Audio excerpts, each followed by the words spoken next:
was in Bill's story. We're right at the tail end of it on page 14, top of the page, second full paragraph. And I want to put a little context to where exactly we're at by backing up one page, back onto page 13. And really, if you were with us as we went over this, starting on page 12, middle of the page, we started seeing Bill actually going through what we now know as the steps. There were not 12 steps back then. If you guys remember on, why don't we take a little trip back to this? Go to page XVI. In a lot of the meetings back in Florida where we used to do this, we're doing the same format, but a lot of times we would do this in the opening too, because we found it to be very, very important. On page XVI, and you drop down 8 lines from the top of the page. This is what these guys, who wrote the book? More than 100 men and women who had recovered. Okay, so more than 100 men and women. Well, guess what? They weren't doing this, because this 12 steps here, these didn't show up until they actually started writing the book. And once the book started to get written, it was written by 100 of them. So if they weren't doing this, what were they doing? This is what they were doing. 8 lines down, first full sentence says, from this doctor, and they're talking about Dr. Silkworth. We got into the doctor's opinion a little bit last week. But from the doctor, the broker, they're talking about Bill Wilson, AA number 1. He learned the grave nature of alcoholism. Learned. That's kind of what we're here for. That's what we did all last week, was learning about the grave nature of alcoholism, wasn't it? When we were doing a little bit of a beginner's study, we were learning about alcoholism. Okay, that's what Bill had to do. He had to learn it. So he learned the grave nature of alcoholism. And it says, though he could not accept all the tenets of the Oxford group. So the Oxford groups is where these 12 steps actually were born out of. Okay, but they were doing 6 things. They weren't doing 12. And they're called tenets. So kind of think of those as steps. These were the things that they were doing. And Ebby, Bill's friend, as we already got into in Bill's story, who came and presented to Bill how he got well, he's explaining all of these tenets. And not only did Bill have, we saw for like 2 pages of the story, had a big problem with the idea of God, right? We saw him overcome that idea of depending on God or even believing in God. But there were a lot of the other tenets, he didn't like them. He didn't like them. So he kind of picked, he said he couldn't accept all of them, but there were certain things he was convinced of that was needed for recovery. And it says the first thing he was convinced of is the need for moral inventory. And as we go through these, you'll see a glimpse of them in these steps, right? So he knew that moral inventory was needed. He was convinced of the need for confession of personality defects. He was convinced of the need of restitution to those harmed. He was convinced of the need of helpfulness to others. 5, he was convinced of the necessity of a belief in God. Necessity sounds like a must. That's a synonym for must. Must have a belief in God. And he was convinced of the necessity of dependence upon that God. Okay, that's the 6 things these guys were doing. And they're all interwoven in what we see here. Might be a little bit more detailed, but that's what they were doing. That's the 6 things that they were doing. So I want to back up, and we can see starting around step 2 on the middle of page 12. And then we go through, by the time you get done with the bottom of page 13, man, it only took them a little over 1 page, and they covered all the steps Bill did. Very quickly, he went through all of it. And I want to focus on the last paragraph on page 13. And he says, my friend. Now, he said the word friend a couple of times in this chapter. And when you see it with a capital F, well, then they're talking about God. But this one is a lowercase f. So they're talking about Ebby, his buddy Ebby. And he said, Ebby had promised that when these things here were done, he said, I would enter upon a new relationship with my creator, capital C, and that I would have and I would underline this, the elements of a way of living, which answered my alcohol problem. Oh, it doesn't say alcohol problem, does it? It says it answers all my problems.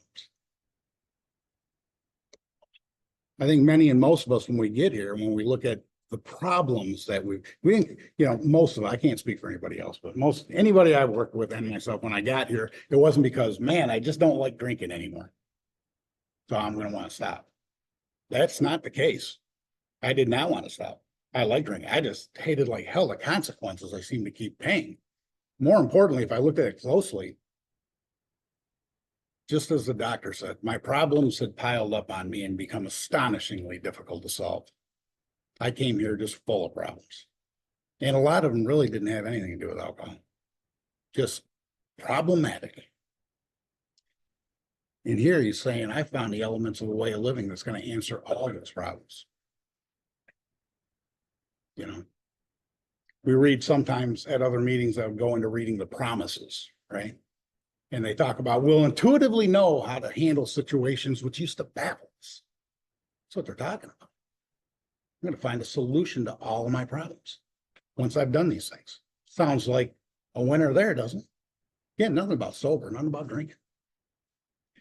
He says, but now we're going to get into, so that's what he's talking about. We're going to find the solution to all my problems, which brings us, midway through step 9 when we recover. And then he goes into belief in the power of God, plus enough willingness, honesty, and humility to establish and maintain the new order of things, this new way of living. These were essential requirements. Requirements is another must, another word for must. Simple but not easy, he says. A price had to be paid. So what's the price we're going to pay? It meant the destruction of self-centeredness. Doesn't say that it meant to set the drink down. Destruction of self-centeredness, that's the price. I must turn in all things to the Father of light, notice the caps, who presides over us all.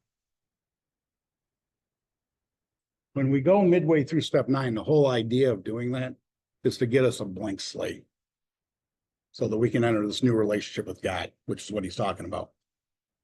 That's what the destruction of self-centeredness means.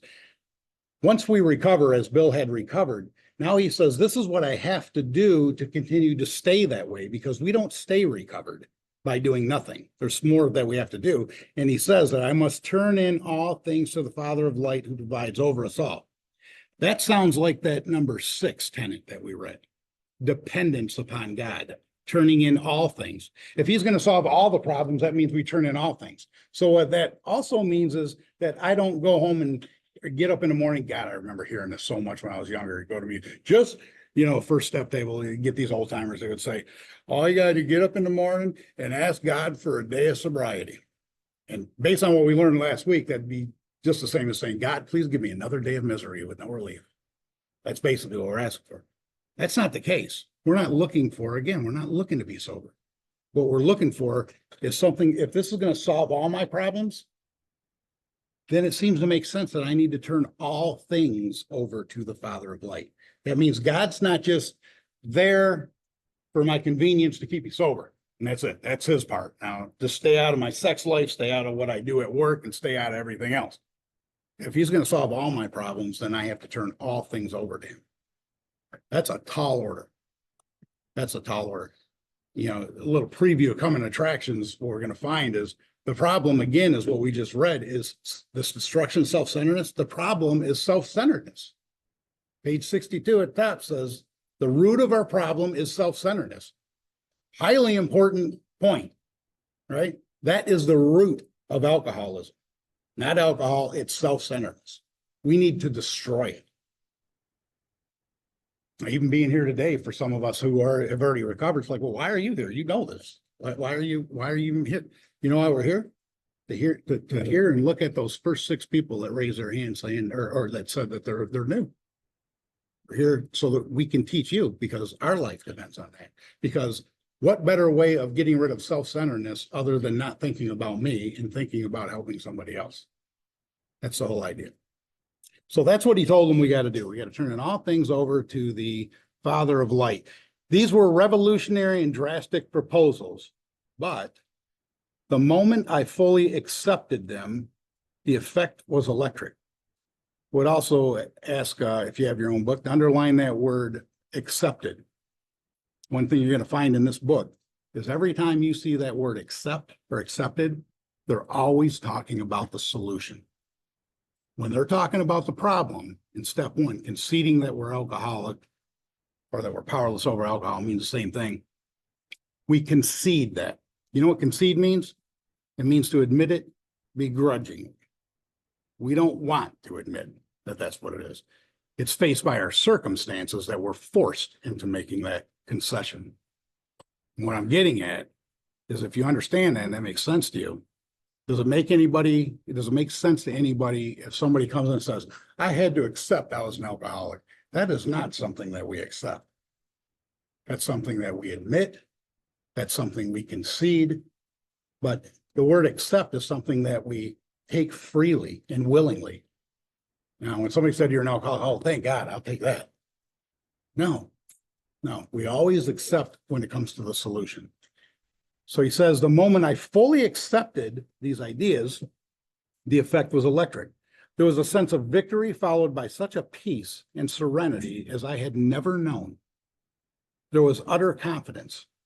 By the way, as I'm reading these things that Bill's starting to feel, this, so you know, this is him having a spiritual experience. When we talk about getting to our goal here is to have the spiritual experience. This is what it felt like to him. There was utter confidence. I felt lifted up as though the great clean wind of a mountaintop blew through and through. God comes to most men gradually, but his impact on me was sudden and profound. For a moment, I was alarmed and called my friend, the doctor, Dr. Silkworth, to ask him if I were still sane.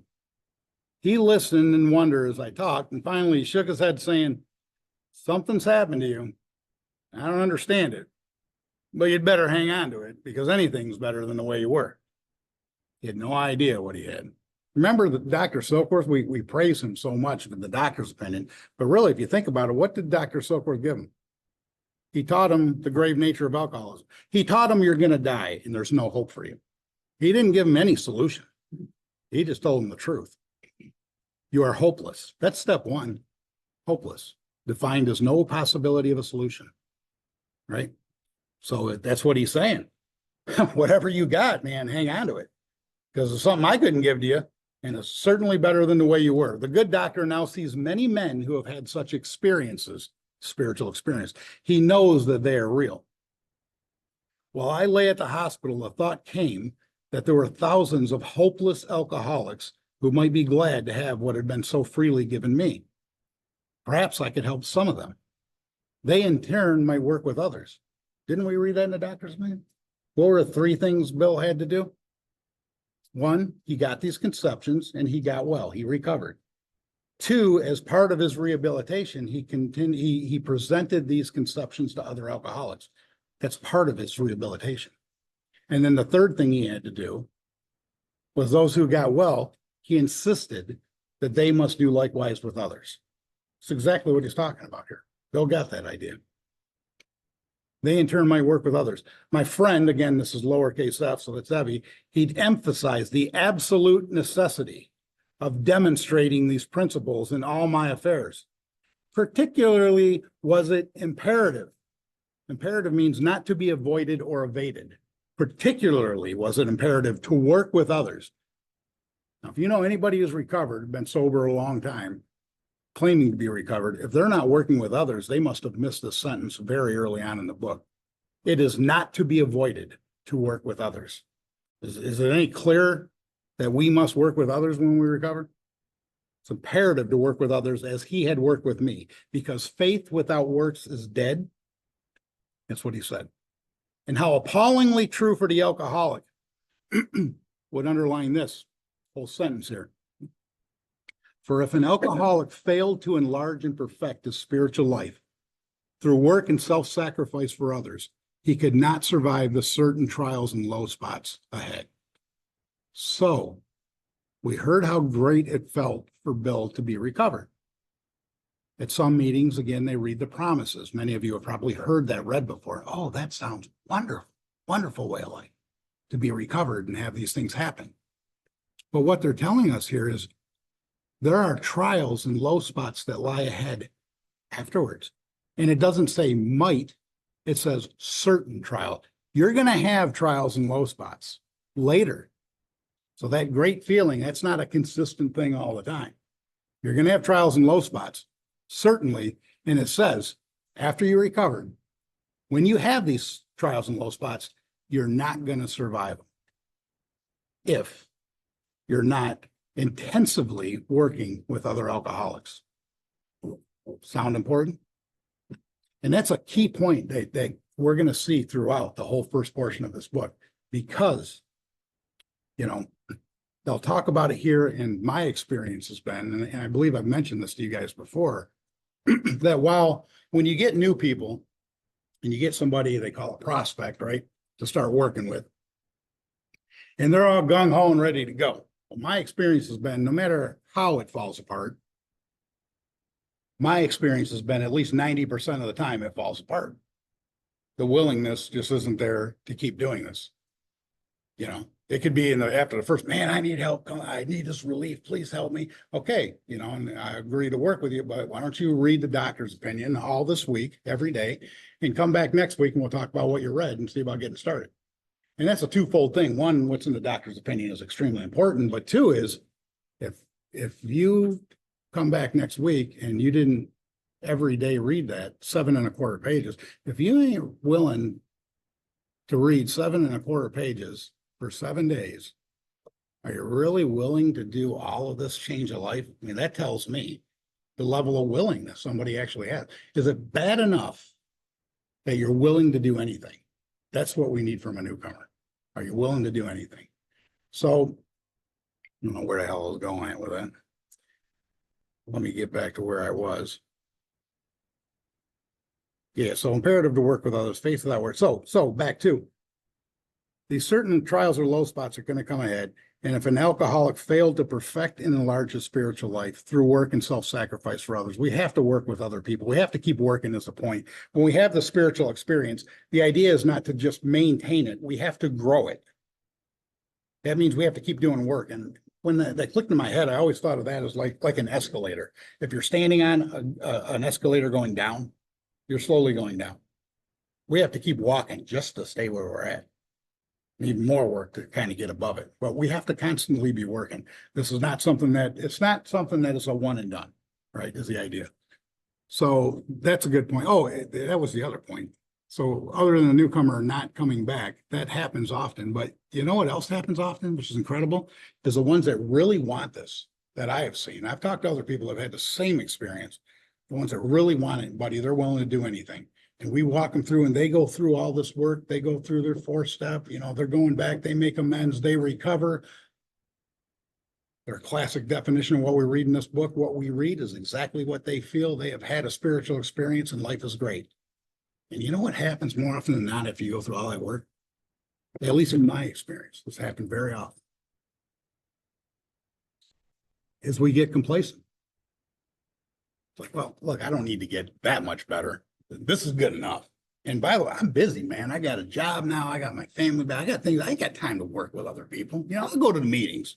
You know, somebody asks me something, I'll talk to them. But I got a life now. That's the danger.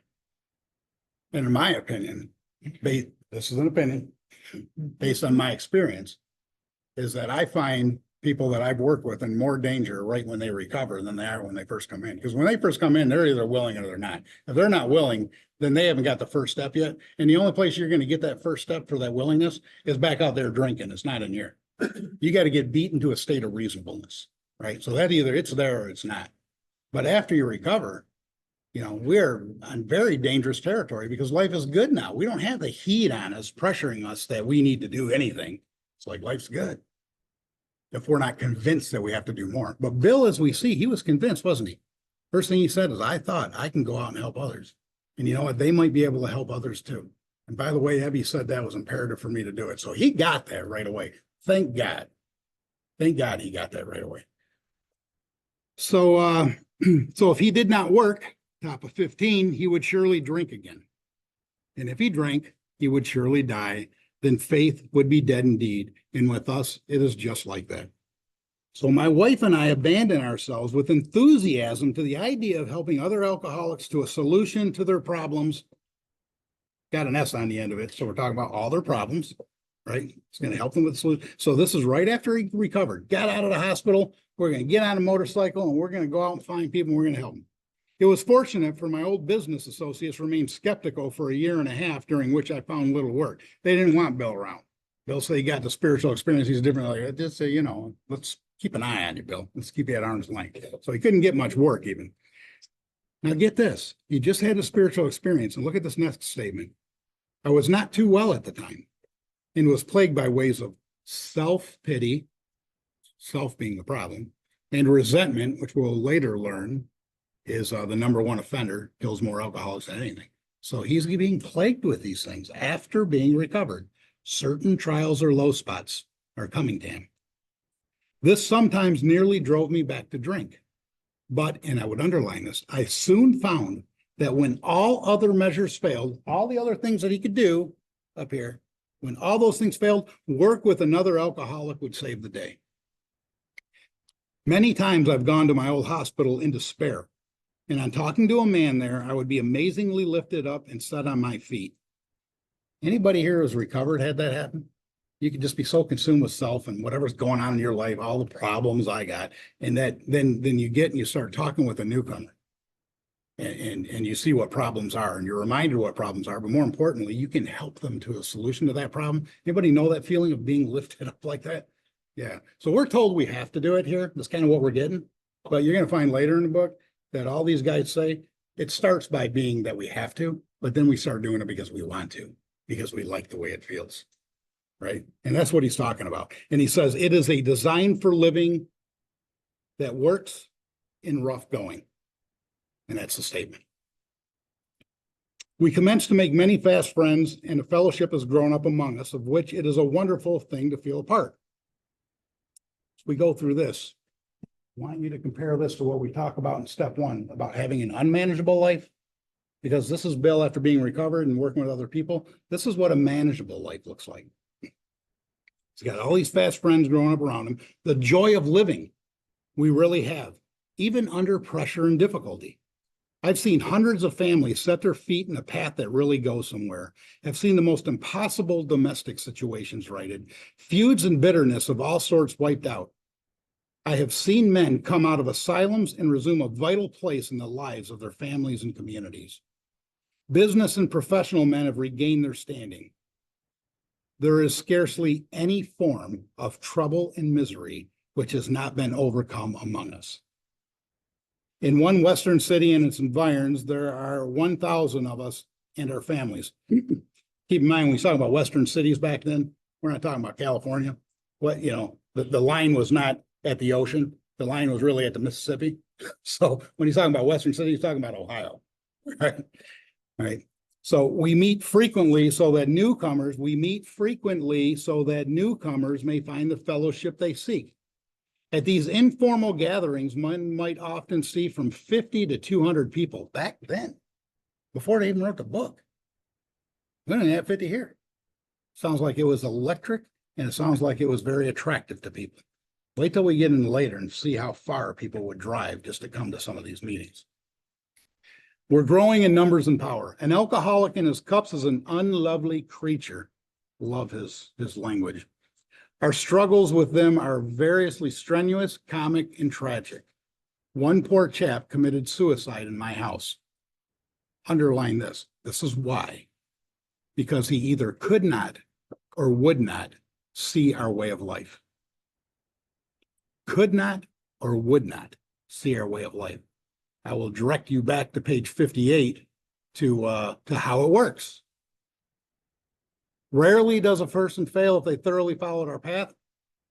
Those who do not recover, those who don't recover, it's rare that it happens, but those who don't are two people. Those who do not recover are people who cannot or will not completely give themselves to the simple program.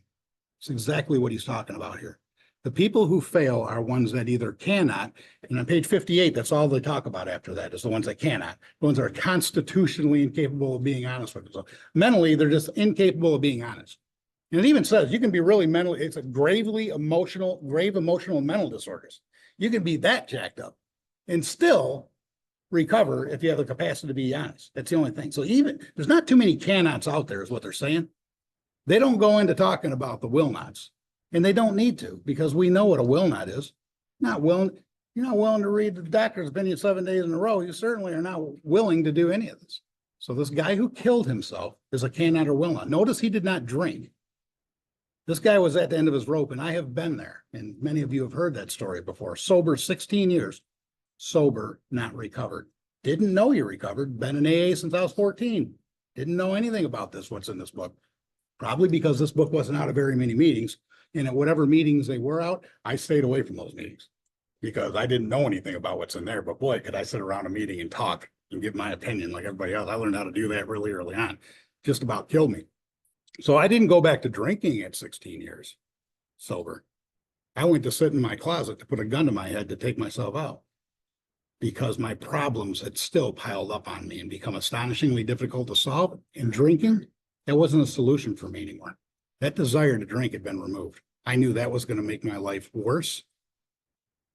And yet living sober was worse than that even. So the only solution seemed to be to check out, right? And that's what this guy did. He checked out. He wasn't willing to drink anymore. That guy had step one, I'm sure, just by the sounds of it. Alcohol wasn't a solution. He knew he was hopeless. He just took his life. That's what this is about. There is, however, a vast amount of fun about it all. I suppose some would be shocked at our seeming worldliness and levity, but just underneath there is deadly earnestness. Faith has to work 24 hours a day in and through us, or we perish. Most of us feel we need look no further for utopia. We have it with us right here and now. Each day, my friend's simple talk in our kitchen multiplies itself in a widening circle of peace on earth and goodwill to men. And I'm going to stop right there.